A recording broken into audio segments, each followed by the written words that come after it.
Congress senior నేత మాజీ మంత్రి జీవన్ రెడ్డితో మంత్రులు శ్రీధర్ బాబు, అడ్లూరి చర్చలు ముగిశాయి. అయితే పార్టీ వీడే అంశంపైన జీవన్ రెడ్డి వెనక్కి తగ్గలేదని తెలుస్తోంది. పార్టీ మారే విషయంలో ఏ విధమైన నిర్ణయం తీసుకోవద్దని జీవన్ రెడ్డిని కోరామని అన్నారు మంత్రి శ్రీధర్ బాబు. జీవన్ రెడ్డికి పార్టీ అండగా ఉంటుందని చెప్పారు.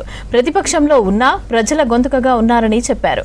అక్కడి నుంచే పీసీసీ చీఫ్ మహేష్ కుమార్ గౌడ్ మంత్రి ఉత్తమ్ రెడ్డితో ఫోన్లో మాట్లాడించారు మంత్రులు. గారి గురించి ఈ తెలంగాణ రాష్ట్రంలోనే కాదు, ఉమ్మడి ఆంధ్రప్రదేశ్ రాష్ట్రంలోనే తెలియని వాడు ఎవరు ఉండరు.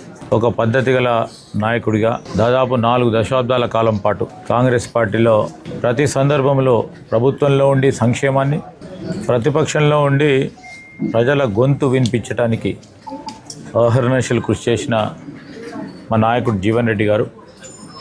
వారిని కలవటానికి వచ్చినాం, వారితో మాట్లాడటం జరిగింది. వారు కూడా ఇక్కడ ఈ ప్రాంతానికి సంబంధించిన కాంగ్రెస్ పార్టీ కార్యకర్తల నాయకుల మనోభావాలను, వారు ఎదుర్కొంటా ఉన్న ఇబ్బందులను, సమస్యలను కూడా వారందరి గురించి కూడా వారు బాధపడటం జరిగింది. ఈ సందర్భాన్ని పురస్కరించుకొని చాలా రోజుల నుంచి మీరు చూస్తూ ఉన్నారు, మా పెద్దలు మీనాక్షి నటరాజన్ గారు కానీ, పీసీసీ అధ్యక్షులు మహేష్ కుమార్ గౌడ్ గారితో పాటు మరి జీవన్ రెడ్డి గారు సంబంధించి వారితోని మాట్లాడటం, వారికి సంబంధించి అనేక అంశాల విషయంలో పార్టీకి వారు పూర్తి స్థాయిలో అండగా ఉన్నారు. పార్టీ కూడా అండగా నిలబడే తప్పకుండా ఆలోచన చేస్తారని వారు కూడా చెప్పారు. వారి నిర్ణయం, వారి ఆలోచన అంతా కూడా కాంగ్రెస్ పార్టీ కార్యకర్తల నాయకులకు సంబంధించిన అంశం తెలియజేయటం జరిగింది.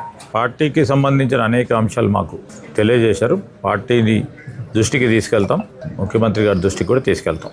వారు పెద్ద నాయకులు, లేటుగా ముందుగా అనే అంశాన్ని పక్కన పెడితే వారు లేటుగా స్పందించడో, ముందుగా స్పందించడో, వెనుక స్పందించడో అనే అంశం వారి దృష్టిలోకి వస్తుందని అనుకోను. ఎందుకంటే ప్రతి సందర్భంలో కూడా పెద్దలు జీవన్ రెడ్డి గారితో మేము కానీ, సోదరు లక్ష్మణ్ కుమార్ గారు కానీ, ఎందుకంటే వారు ఈ ప్రాంతానికి ప్రత్యేకంగా ఇటు ప్రాంతాలన్నిటికీ కూడా ఒక పెద్ద దిక్కుగా కాంగ్రెస్ పార్టీని నిలిచారు. వారు బాధపడితే మేము కూడా బాధపడతాం, క్వైట్ క్లియర్. దాంట్లో అంశం విషయంలో మేము మాట్లాడటం జరిగింది, పెద్దలందరూ మాట్లాడటం జరిగింది, మీనాక్షి నటరాజన్ గారు మాట్లాడడం జరిగింది, పీసీసీ అధ్యక్షుల వారు మాట్లాడటం జరిగింది, ఇంకా అనేక మంది, ఉత్తమ్ కుమార్ రెడ్డి గారు మాట్లాడటం జరిగింది. ఎప్పటికప్పుడు మాట్లాడుతూ ఉన్నారు. వారి బాధను, వారి ఆలోచన విధానాన్ని అర్థం చేసుకునే ప్రయత్నంలో కాంగ్రెస్ పార్టీ ముందుకు నడుస్తుంది. అయితే పార్టీలో తనకు ప్రాధాన్యత ఇవ్వనప్పుడు ఎందుకు ఉండాలని మంత్రులను జీవన్ రెడ్డి ప్రశ్నించినట్టు తెలుస్తోంది. మంత్రులతో మీటింగ్ తర్వాత ఇంట్రెస్టింగ్ కామెంట్స్ చేశారు జీవన్ రెడ్డి. దేవుడు శాసిస్తే మానవుడు ఆచరిస్తారని వ్యాఖ్యానించారు.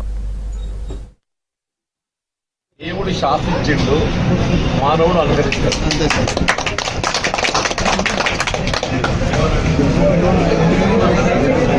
దేవుడు శాసించిండు, మానవుడు అనుసరిస్తాడు.